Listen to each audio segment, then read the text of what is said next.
बच्चों, आज के इस हिंदी के वीडियो में सभी का स्वागत है। कक्षा 8 की हिंदी की पुस्तक वसंत भाग 3 का आज हम लोग भारत की खोज जो पूरक पुस्तक है उसका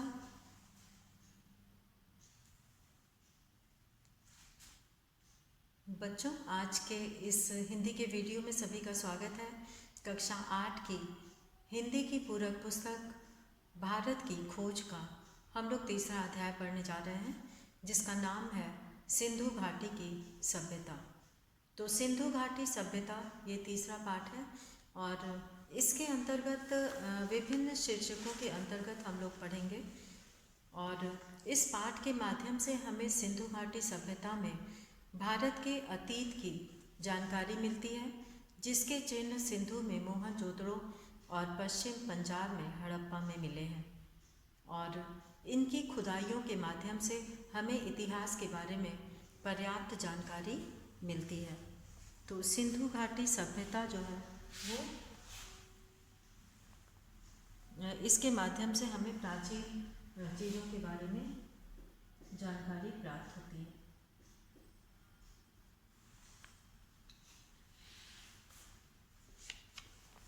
सिंधु घाटी सभ्यता के माध्यम से पता चलता है कि यह अत्यंत विकसित सभ्यता थी और इस सभ्यता को विकसित होने में हजारों साल लगे होंगे तथा यह सभ्यता धर्मनिरपेक्ष सभ्यता थी। सिंधु घाटी सभ्यता के फारस, मेसोपोटामिया और मिस्र की मान्यताओं से संबंध स्थापित किया और व्यापार किया। यह एक विकसित सभ्यता थी और यहाँ के लोगों का प्रमुख धंधा एवं व्यवसाय था। व्यापारी वर्ग यहाँ सबसे धनी था। सड़कों पर दुकानों की कतारें थीं और दुकानें संभवतः छोटी थीं। सिंधु घाटी सभ्यता मुख्य दो भागों में बटा हुआ था। सिंधु घाटी सभ्यता दो भागों में बटी हुई थी, एक मोहनजोदड़ो तथा दूसरा हड़प्पा। ये दोनों सभ्यता का केंद्र एक दूसरे से काफ़ी दूर पर स्थित है। संभवतः इस सभ्यता के मध्य में कई स्थान व नगर रहे होंगे जिनकी खोज खुदाई के दौरान नहीं की जा सकती और खुदाई एवं खोजों से भी इस बात का पता चलता है कि यह सभ्यता पश्चिम में काठियावाड़ और पंजाब के अंबाला जिले तक फैली हुई थी और इस सभ्यता का विस्तार गंगा नदी तक था। इसलिए यह सभ्यता सिर्फ सिंधु घाटी की सभ्यता नहीं कहा जा सकता है। अंबाला जिला अब पंजाब में नहीं बल्कि हरियाणा में विलय कर दिया गया है। तो अंबाला जिला जो है अब पंजाब में न होकर अब हरियाणा में है। तो सिंधु घाटी के खुदाई के दौरान हमें जो अवशेष प्राप्त हुए हैं उसके आधार पर कहा जा सकता है कि यह सभ्यता पूर्णतः विकसित थी। उसे इस तरह विकसित होने में हजारों वर्ष लगे होंगे। धार्मिक अवशेषों के मिलने के आधार पर यह कहा जा सकता है कि यह सभ्यता पूर्णतः धर्मनिरपेक्ष थी और भविष्य में यह सभ्यता भारतीय संस्कृति एवं स्वरूप की अग्रदूत बनी। इस सभ्यता ने फारस, मेसोपोटामिया और मिस्र की सभ्यताओं के साथ संपर्क स्थापित कर व्यापारिक संबंध स्थापित किए। यहाँ व्यापारी वर्ग काफ़ी धनी थे। खुदाई के अवशेषों से पता चलता है कि सड़कों पर छोटी छोटी दुकानें व कतारें थीं। और सिंधु घाटी सभ्यता के उद्गम के बारे में कि ये सभ्यता कैसे आई, सही जानकारी हमें उपलब्ध नहीं है, लेकिन खुदाई के आधार पर यह कहा जा सकता है कि इस सभ्यता का उदय लगभग 6000 वर्ष पूर्व हुआ है। और यदि आज के वर्तमान युग की सभ्यता से तुलना की जाए तो प्राचीन सिंधु घाटी सभ्यता और वर्तमान सभ्यता के बीच काफ़ी परिवर्तन आए। भले इसमें अंदर ही अंदर निरंतरता की ऐसी श्रृंखला चली आ रही है जो भारत को 7000 वर्ष पुरानी सभ्यता से जोड़े रखती है। मोहनजोदड़ो और हड़प्पा संस्कृति हमें तत्कालीन रहन सहन, रीति रिवाज और दस्तकारी तथा पोशाकों के फैशन की जानकारी प्रदान करती है और सिंधु घाटी की सभ्यता से आज के आधुनिक सभ्यता को देखते हैं तो पाते हैं कि भारत आज बाल्यावस्था के रूप में नहीं बल्कि प्रौढ़ रूप में विकसित हो चुका है। और आज के आधुनिक भारतीय सभ्यता ने कला और जीवन की सुख सुविधाओं में प्रगति कर ली है। आज के सभ्यता में आधुनिक सभ्यता के उपयोग चिन्हों, स्नानागार और नालियों के क्षेत्र में विकास कर लिया है और जिसकी बुनियाद सिंधु घाटी की सभ्यता से जुड़ी दिखाई पड़ती है। तो यहाँ पर जो है सिंधु घाटी सभ्यता के माध्यम से हमें ये बहुत सारी चीज़ों के बारे में जानकारी प्राप्त होती है। अब यहाँ पे हम लोग थोड़ा सा कठिन शब्दों का अर्थ भी देखेंगे जो इस पाठ में आए हुए हैं। जैसे कि यहाँ पे अवशेष शब्द आया है। अवशेष कहते हैं बचे हुए चिन्ह को। अवशेष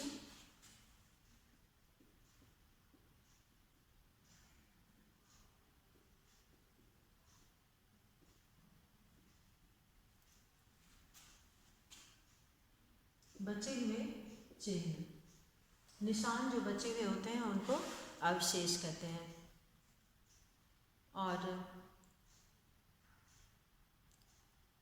धर्मनिरपेक्ष का मतलब होता है सभी धर्मों के प्रति समान आदर भाव। धर्मनिरपेक्ष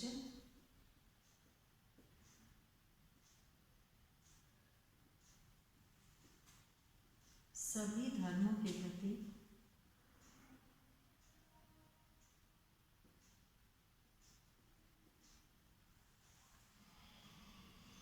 समान आदर भाव।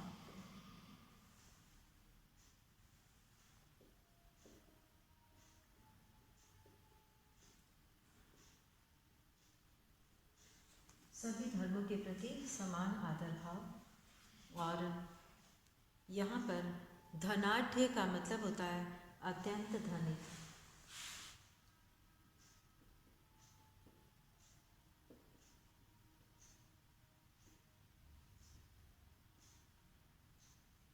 अत्यंत धनी। और दस्तकारी, दस्तकारी का अर्थ है हाथ से बना सामान। दस्तकारी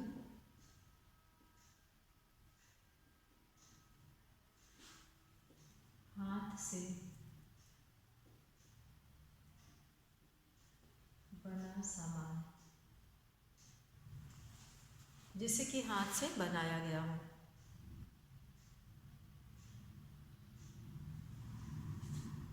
जज्ब का अर्थ होता है समाहित होना।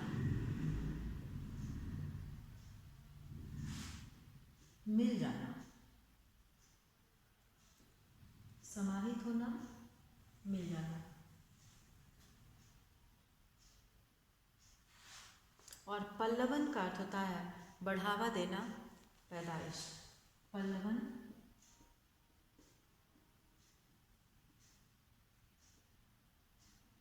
बढ़ावा देना,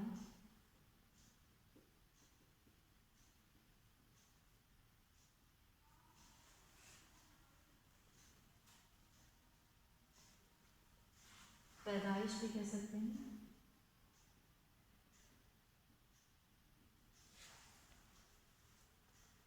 और इसी तरह से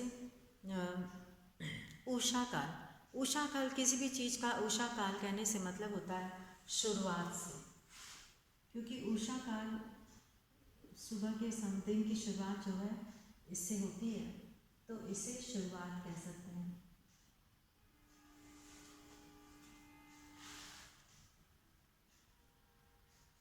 और अनंत का अर्थ होता है अनगिनत, जिसका अंत ना हो।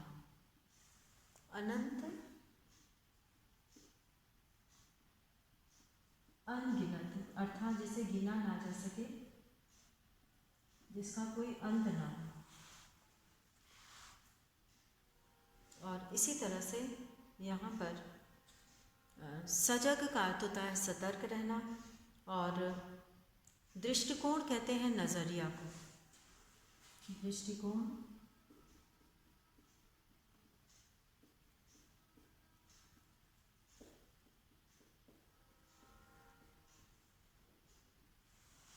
दृष्टिकोण कहते हैं नज़रिया को। इस तरह से यहाँ पे हम लोगों ने कुछ कठिन शब्दों को देखा और इसके बाद हम लोग इस पाठ में जो अलग अलग शीर्षकों के अंतर्गत व्याख्या की गई है, जैसा कि यहाँ पर आर्यों का आना जो है, आर्यों का आना, इस शीर्षक के अंतर्गत आर्य कौन थे और वे कहाँ से आए, इसका कोई पक्का सबूत तो हमें नहीं मिलता है, लेकिन इसके बारे में इस सभ्यता की खुदाई से पता चलता है कि इनकी उत्पत्ति दक्षिण भारत की द्रविड़ जातियों से हुई होगी, क्योंकि आर्य एवं दक्षिण भारतीय द्रविड़ों में कुछ समानताएं मिलती हैं और ये मोहनजोदड़ो में कई हजार वर्ष पूर्व आए होंगे और अतः इन आधारों पर इन्हें हम भारतीय ही कह सकते हैं। तो इन्हें हम इतने वर्षों से ये यहाँ रह रहे हैं तो ये भारतीय ही कहे जा सकते हैं।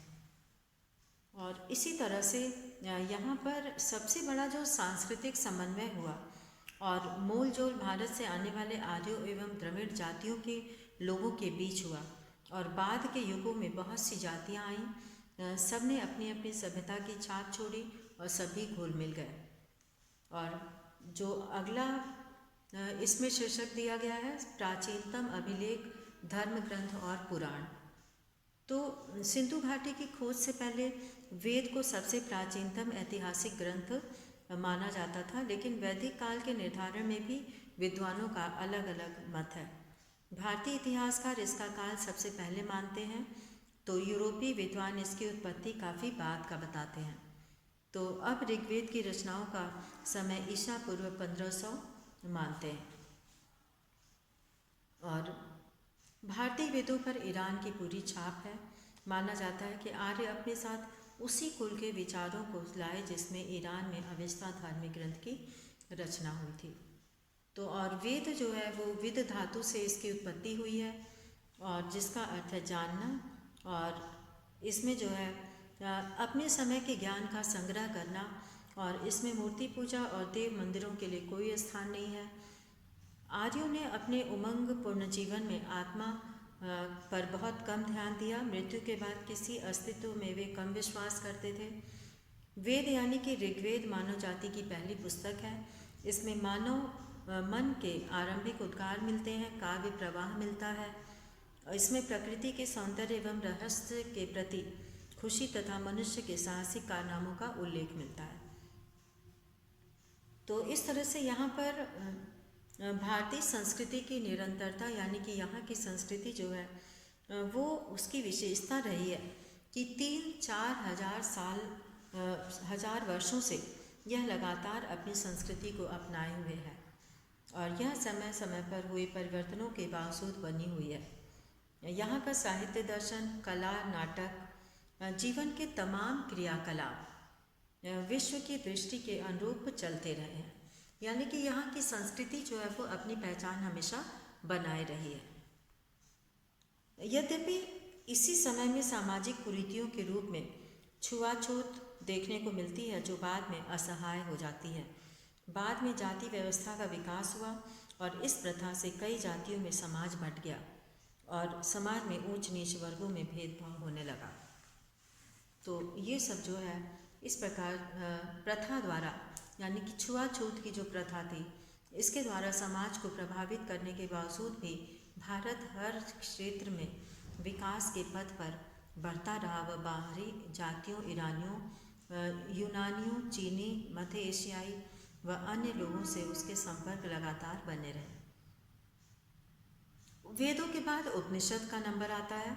तो उपनिषद का समय ईसा पूर्व 800 के लगभग माना जाता है और उपनिषदों से आर्यों के विषय में काफ़ी जानकारी मिलती है। और इसका जो है मुख्य विशेषता थी सच्चाई पर बल देना और इसका मुख्य उद्देश्य था असत्य से सत्य की ओर ले जाना, अंधकार से प्रकाश की ओर और मृत्यु से अमृत की ओर चले। इसमें मनुष्य की इच्छा को पूरा करने के लिए ईश्वरीय सत्ता को संबोधित किया गया है व मनुष्य को प्रेरित किया गया है। मनुष्य को प्रेरित करते हुए ऐतरेय ब्राह्मण में कहा गया है, चरे वेति चरय वेति यानी चलते रहो चलते रहो। अब जो है व्यक्तिवादी दर्शन के लाभ और हानियाँ। उपनिषदों में इस बात पर जोर दिया गया है कि विकास करने के लिए मनुष्य का शरीर स्वस्थ और मन का स्वच्छ होना ज़रूरी है। इसके साथ साथ इन दोनों का अनुशासित होना भी ज़रूरी है। ज्ञानार्जन करने के लिए संयम, आत्मपीड़न और आत्मत्याग ज़रूरी है। और इस प्रकार तपस्या का विचार भारतीय चिंतन में सहज रूप में निहित है। और जब गांधी देश की आज़ादी के लिए संग्राम की शुरुआत की गांधी जी ने, तो उनके विचारों में भी यही विशेषता थी कि समाज जाति बंधनों से मुक्त हो और वे स्वस्थ शरीर, स्वच्छ मन द्वारा संयम, आत्मपीड़न और आत्मत्याग की भावना से कार्य करें। अब जो अगला शीर्षक आता है वो है भौतिकवाद। और भौतिकवाद के साहित्य की रचना आरंभिक उपनिषदों के बाद हुई और हमारा प्राचीन साहित्य ताड़पत्रों या भोजपत्रों पर लिखा गया था। कागज पर लिखने का प्रचलन बाद में हुआ, लेकिन यूनान, भारत और दूसरे भागों में विश्व के प्राचीन साहित्य का बड़ा हिस्सा खो गया है। बहुत सी ऐसी पुस्तकें हैं जिसका चीनी और तिब्बती भाषा में अनुवाद मिल गया, पर वे भारत में नहीं मिली। तो लेकिन मूल पुस्तकें प्राप्त नहीं होती हैं। अब जो है वो जो प्रमाण हमें प्रत्यक्ष रूप में दिखाई देता है, वे काल्पनिक देवी देवताओं की पूजा में विश्वास नहीं करते। न स्वर्ग है, न नरक है और न ही शरीर से अलग कोई आत्मा है। जीवन की वास्तविकता सत्ता ही उनके समक्ष सत्य थी। तो भौतिकवाद के बहुत से साहित्य को पुरोहित और धर्म के पुराणपंथी विचारों में विश्वास रखने वाले लोगों ने समाप्त कर दिया। और महाकाव्य, इतिहास, परंपरा और मिथक। महाकाव्य के रूप में रामायण और महाभारत की रचना संसार के श्रेष्ठतम रचनाओं में है और यह प्राचीन भारत की राजनीतिक और सामाजिक संस्थाओं का विश्वकोश है। और ये दोनों ग्रंथ भारतीय जीवन के अंग बने हुए हैं। और भारतीय सभी कथाएं महाकाव्यों तक सीमित नहीं हैं, उनका इतिहास वैदिक काल तक जाता है और इनमें वीर गाथाओं की कहानियाँ अधिक मिलती हैं। कवियों और नाटककारों ने तथ्य और कल्पनाओं का सुंदर योग करके अपनी रचनाओं की रचना की। इनमें सत्य वचन का पालन करने, जीवन पर्यंत व मरणोपरांत वफादारी, साहस और लोकहित के लिए सदाचार और बलिदान की शिक्षा दी गई है। तो इस तरह से ये सभी जो हैं वो भारतीय इतिहासकारों ने भी जो है यूनानियों, चीनियों और अरब वासियों की तरह तिथियों व कालक्रम सहित व्याख्या नहीं की है, यानी कि इससे समय का पता नहीं चलता है। और ऐतिहासिक ज्ञान की कमी के कारण जनता ने अतीत के विषय में अपनी सोच का निर्णय पीढ़ी दर पीढ़ी मिली विरासत से कर लिया और इससे लोगों को एक मजबूत और टिकाऊ सांस्कृतिक पृष्ठभूमि मिल गई। महाभारत जो है, महाभारत का स्थान विश्व की महानतम रचनाओं में से है। यह रचना परंपरा और दंत कथाओं तथा प्राचीन भारत की राजनैतिक और सामाजिक संस्थाओं का विश्वकोश है।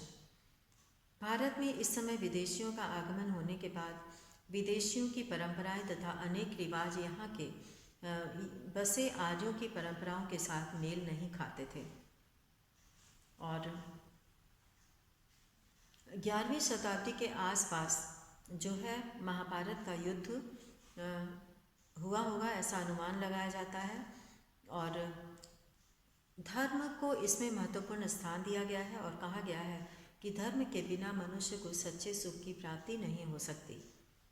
और इस ग्रंथ में हमें पारिवारिक और सामाजिक समस्याओं के निदान की जानकारी दी गई है। इस प्रकार महाभारत से हमें निम्नलिखित शिक्षाएं मिलती हैं, जैसे दूसरों के साथ ऐसा व्यवहार न करें जो आपको बुरा लगे, सच्चाई, आत्मसंयम, तपस्या, उदारता, अहिंसा, धर्म का निरंतर पालन यही जीवन की सफलता की कुंजी है। और जीवन में मनुष्य को सच्चे सुख की प्राप्ति चाहिए तो इसके लिए पहले दुख भोगना आवश्यक है, धन के पीछे दौड़ना व्यर्थ है। इसके अलावा इस ग्रंथ में शासन, कला और सामान्य रूप से जीवन के नैतिक और आचार संबंधी सिद्धांतों पर जोड़ दिया गया है। और महाभारत एक ऐसा विशाल भंडार है जिसमें अनेक अनमोल चीज़ें ढूंढी जा सकती हैं। तो इसमें जो है महाभारत ग्रंथ से यह भी स्पष्ट होता है कि आधुनिक अफ़गानिस्तान का एक बहुत बड़ा हिस्सा भारत में शामिल था, जिसका नाम गंधार था। इसी आधार पर भारत के प्रधान शासक की पत्नी का नाम गंधारी पड़ा। फिर दिल्ली व इसके आसपास के इलाके का नाम भी पहले हस्तिनापुर और इंद्रप्रस्थ था। उस समय इंद्रप्रस्थ भारत की राजधानी मानी जाती थी। और महाभारत में कृष्ण संबोधित आख्यान भी बहुत सारे हैं और प्रसिद्ध काव्य भागवत गीता से हैं। तो इस तरह से जो है महाभारत में हमें जो है बहुत सारे विषयों के बारे में जानकारी प्राप्त होती है। और आज हम लोग महाभारत शीर्षक के अंतर्गत पढ़े हैं और अगले वीडियो में हम लोग भगवत गीता शीर्षक से शुरू करेंगे। तो आज के वीडियो में हम लोग इतना ही पढ़ते हैं और इसी के साथ आज का वीडियो यहीं समाप्त करते हैं। धन्यवाद।